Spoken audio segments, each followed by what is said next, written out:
Hello everyone, welcome to Daksh academy Ladwa YouTube channel. मैं Chhavi ma'am. आज reasoning का हमने जो 10 on 10 की सीरीज़ स्टार्ट की हुई है, प्रीवियस पेपर में आए हुए क्वेश्चंस की, वो आगे कंटिन्यू करते हैं रीजनिंग की। ये हमारे जो क्वेश्चंस हैं आपके सामने हैं। फर्स्ट क्वेश्चन देखिए, दीपक के भाई का नाम आदित्य है। ये जो फर्स्ट क्वेश्चन है ये ब्लड रिलेशन से रिलेटेड है। तो ब्लड रिलेशन में मैं थोड़ा सा आपको इंट्रो दे देती हूँ कि किस तरीके से हमने अटैम्प्ट करना है। देखो, जो हमारा फीमेल है, मेल है, उसको तो आप प्लस साइन से डिनोट कर दोगे, ठीक है, और फीमेल है उसको माइनस साइन से डिनोट कर दोगे, ठीक है। अब देखो क्वेश्चन सोल्व करते हैं। दीपक के भाई का नाम आदित्य है।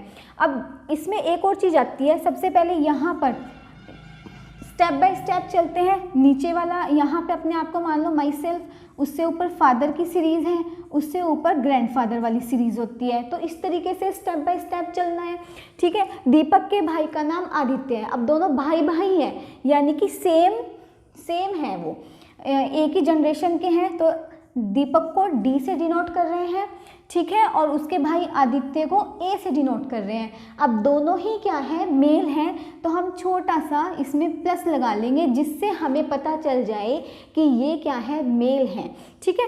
ये आ गया दीपक और ये है आपका आदित्य। अब आगे देखो, दीपक कुलदीप का बेटा है। दीपक जो है बेटा है कुलदीप का, तो सेकंड सीरीज में जाएगा ऊपर, क्योंकि कुलदीप जो है इसके फादर हैं, ठीक है ना। तो इसके फादर है तो इसके भी फादर होंगे, क्योंकि दोनों भाई भाई हैं। दीपक जो है कुलदीप का बेटा है ना। और फिर ये भी क्या है, इसी से रिलेटेड है, इसी का भाई है, तो ये भी भाई हो, इसके पापा ही होंगे। आगे देखो, बंटी कुलदीप का पिता है। अब बंटी जो है इसका भी पिता है कुलदीप का, तो बंटी को बी से डिनोट कर लेते हैं, ठीक है। तो कुलदीप का पिता हो गया बंटी। आगे क्या है, आदित्य बंटी से कैसे संबंधित है।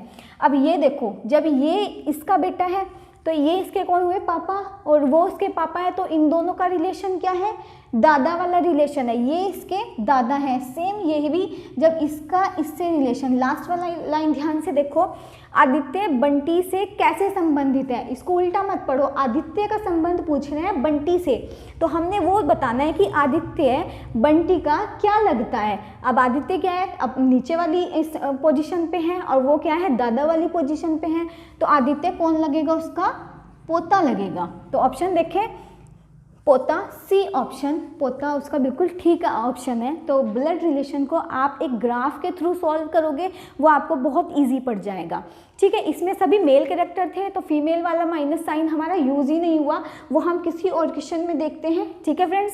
सेकेंड क्वेश्चन आपके सामने आता है। एक विशिष्ट कोड भाषा में ब्रेन को ये लिखा जाता है, ठीक है। अब ब्रेन को कैसे लिख रहे हैं, लिख लो पहले, BRAIN। ब्रेन को हमने लिखा CSBJ और O। अब देखो, B और C के बीच में कितना गैप है, +1 का गैप है, ठीक है ना। R और S के बीच में +1, R के बाद S ही आता है, ठीक है। A और B के बीच में +1, I, J, N और O, सबके बीच में +1 का गैप है। तो नेक्स्ट क्या कहा है, तो मेकर को किस प्रकार लिखा जाएगा। तो मेकर को कैसे बनाएंगे, MAKER। मेकर में जब ये वाला पैटर्न इसमें फॉलो हो रहा है कि +1 ऐड करने से नेक्स्ट टर्म आ रही है, तो सेम पैटर्न हम इसमें फॉलो करेंगे, ठीक है। ये कोडिंग डिकोडिंग का है आपका, तो +1 करेंगे, इसमें सभी में ही +1 कर लेंगे, तो नेक्स्ट टर्म हमारी आ जाएगी कि किस कोड में हम इसको लिख रहे हैं। AM के बाद N, AB, K किस में कन्वर्ट हो जाएगा आपका, L में, EF में हो जाएगा, RS में हो जाएगा। तो ये वाला कोड किससे मैच करता है, NBLFS। NBLFS यानी B ऑप्शन आपका बिल्कुल करेक्ट हो जाता है, ठीक है। नेक्स्ट आता है आपका 3, 12, 48, और नेक्स्ट टर्म हमने बतानी है क्या आएगी। ये क्वेश्चन आपका नंबर सीरीज से है, तो इसको सॉल्व करते हैं। नंबर सीरीज में 3 से 12 तक जाने में हमने देखा कि हम मल्टीप्लाई 4 कर रहे हैं, 4 की मल्टीप्लाई 3 से करेंगे तो क्या आ जाएगा, 12 आ जाएगा, 3 4 जा 12। तो सेम पैटर्न आगे भी फॉलो हो रहा है, 12 की 4 से मल्टीप्लाई कर रहे हैं, 48 आ रहा है। तो जब ये पैटर्न फॉलो हो रहा है, 4 4 की मल्टीप्लाई करा रहे हैं, तो नेक्स्ट पैटर्न क्या आ जाएगा हमारा, मल्टीप्लाई बाय 4, यानी 48 की मल्टीप्लाई किससे कराएंगे, 48 की मल्टीप्लाई 4 से कराएंगे तो 192 आंसर आपका आएगा, यानी सी ऑप्शन आपका बिल्कुल करेक्ट हो जाएगा। ठीक है, नेक्स्ट देखते हैं, ये फिर से ब्लड रिलेशन का है, ए बी की बहन है। अब देखो इसमें फीमेल भी यूज़ हो रहा है, ठीक है ना। अब इसमें फीमेल यूज़ हो रहा है, मैं अभी बता चुकी हूँ, मेल कैरेक्टर को हम ऐसे प्लस से डिनोट कर रहे हैं और फीमेल कैरेक्टर को हम माइनस से डिनोट कर देंगे, तो आपको समझने में बहुत ईजी हो जाएगा। देखो ए बी की बहन है, ए कौन है, बी की बहन है, तो ये माइनस है, यानी कि ये फीमेल है, ए बी की बहन है, तो ए कौन है, फीमेल कैरेक्टर है ना, तो मैंने उसको माइनस से डिनोट कर दिया। अब दोनों सेम पोजीशन के, ठीक है, वो उसकी बहन है तो दोनों बहन भाई हो गए ना, तो एक ही पोजीशन पे है, तो इसलिए मैंने सेम रखा है उनको। उसके बाद सी बी की माता है, सी जो है बी की माता है, यानी सी माता हो गई है बी की, तो वो भी क्या है, एक फीमेल कैरेक्टर है। ठीक है, नेक्स्ट आता है डी सी का पिता है। अब डी जो है वो सी का पिता है, यानी इससे भी अपर लेवल पे आ गया ना, यहाँ पे आ गया डी, लेकिन वो है पिता, तो हम उसको क्या कर रहे हैं, प्लस से डिनोट कर रहे हैं, हमें पहचान हो गई कि वो एक मेल कैरेक्टर है। ठीक है, उसके बाद आता है ई डी की माता है, नेक्स्ट जनरेशन में पहुंच गए हम, इससे भी ऊपर, तो ई क्या है, डी की माता है, उससे भी नेक्स्ट जनरेशन पे पहुंच गए, और ई को हमने माइनस से डिनोट कर दिया है क्योंकि वो एक क्या है, फीमेल कैरेक्टर है।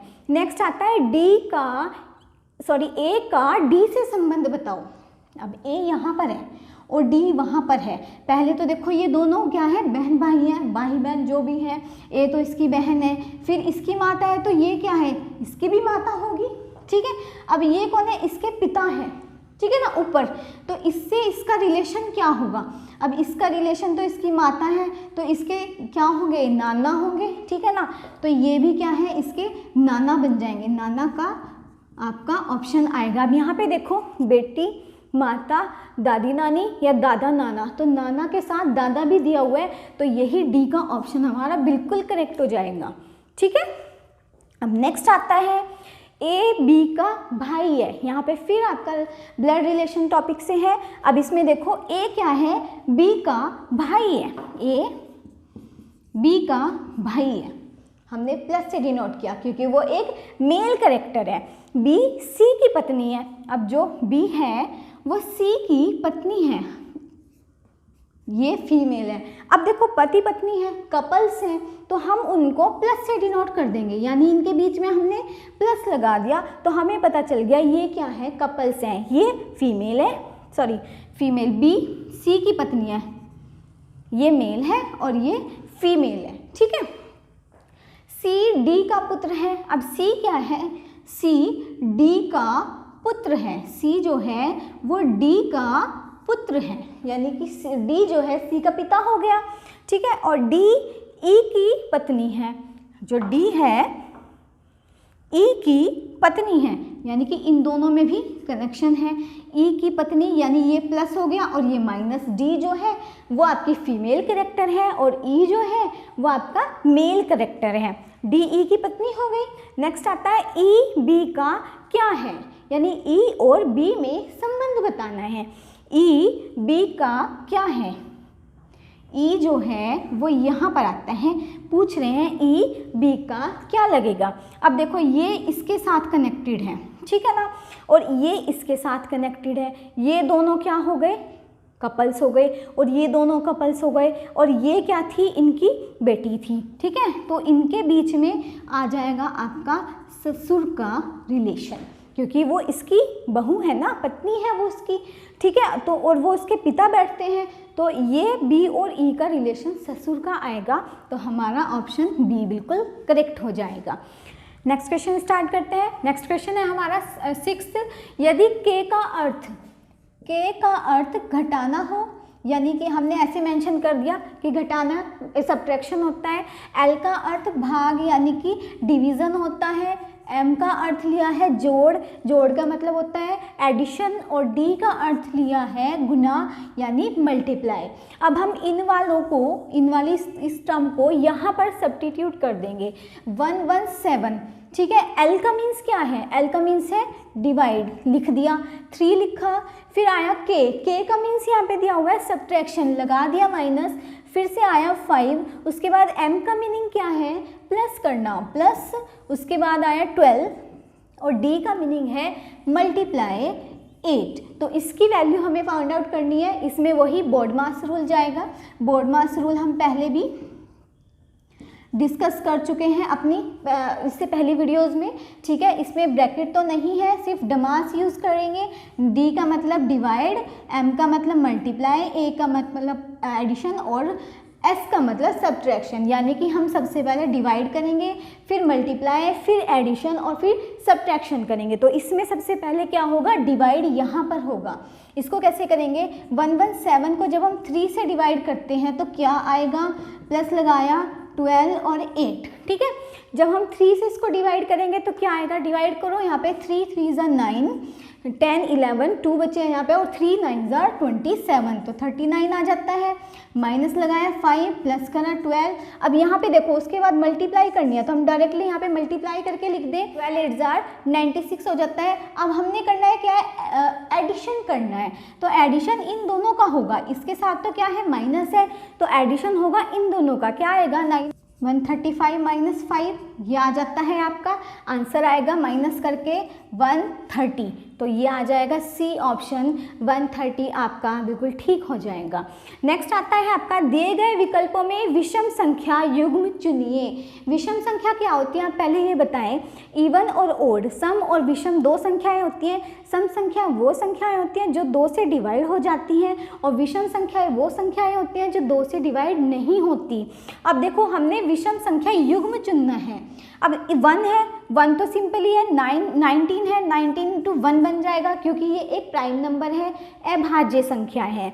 1 तो 1 ही रहेगा। 27 को हम लिख सकते हैं 3 9 ज़ा 27, ठीक है। और 13 एक प्राइम नंबर है तो इसका कोई भी फैक्टर नहीं बनेगा, तो 13 इंटू 1 ही लिखना पड़ेगा। और हमने बताना है विषम संख्या युग्म, ठीक है। तो ये 3 भी क्या है जो 2 से डिवाइड नहीं होती, और 9 भी क्या है जो 2 से डिवाइड नहीं होती, दोनों ही हमारी विषम संख्या है। तो हमारा आंसर करेक्ट हो जाएगा 27। नेक्स्ट आता है 64 8। ये देखो ये हमारा एनालॉजी से रिलेटेड है, एनालॉजी से है। इसमें देखो 64 और 8 इन दोनों में एक कनेक्शन है। कनेक्शन क्या है, 64 का अगर हम क्या निकालें, वर्ग निकालें, वर्गमूल निकालें, या फिर 8 का स्क्वायर कर दें तो हमारा क्या आता है 68 आ जाता है। तो ऐसे ही 289 किसका स्क्वायर है, ये स्क्वायर होता है 17 का, तो हमारा ए ऑप्शन बिल्कुल करेक्ट हो जाता है। इसके लिए आपको स्क्वायर्स लर्न करने पड़ेंगे, तभी आप पहचान पाओगे कि किसका स्क्वायर है। नेक्स्ट आता है एक विशिष्ट कोड भाषा में डेंजर को, अब देखो क्या लिखा है DANGER, डी को हमने लिखा है 1 4 5 2 3 और 7, ठीक है। और ऐसे ही RANCOR को लिखा है 7 4 5 9 6 और 7।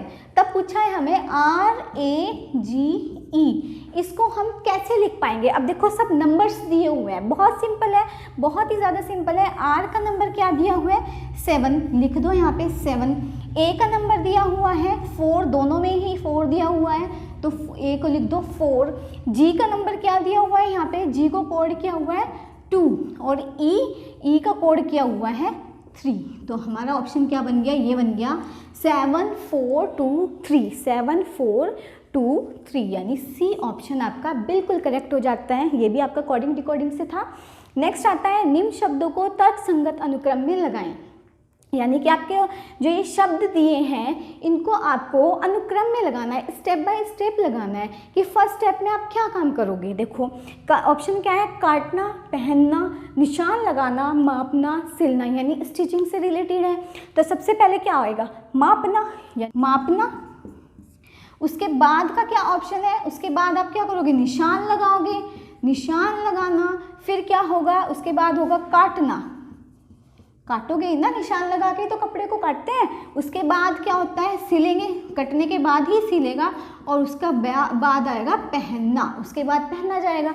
तो मापने का क्या है 4, निशान लगाने का है 3, काटना है आपका 1, सिलना है आपका 5 नंबर पे और पहनना आपका 2 नंबर पे है। तो सीरीज़ क्या बन गई 4 3 1 5 2, 4 3 1 5 2, यानी बी ऑप्शन आपका करेक्ट हो जाता है। ठीक है फ्रेंड्स, ये हमारे 10 क्वेश्चंस थे जो हमने अपनी इस वीडियो में आपके साथ शेयर किए हैं। तो अगर आप हमारे चैनल पर नए हैं तो पहले आप हमारा चैनल को सब्सक्राइब करें, नोटिफिकेशन के लिए बेल आइकन को प्रेस करें और लाइक करें, शेयर करें और कमेंट करें। Thank you friends.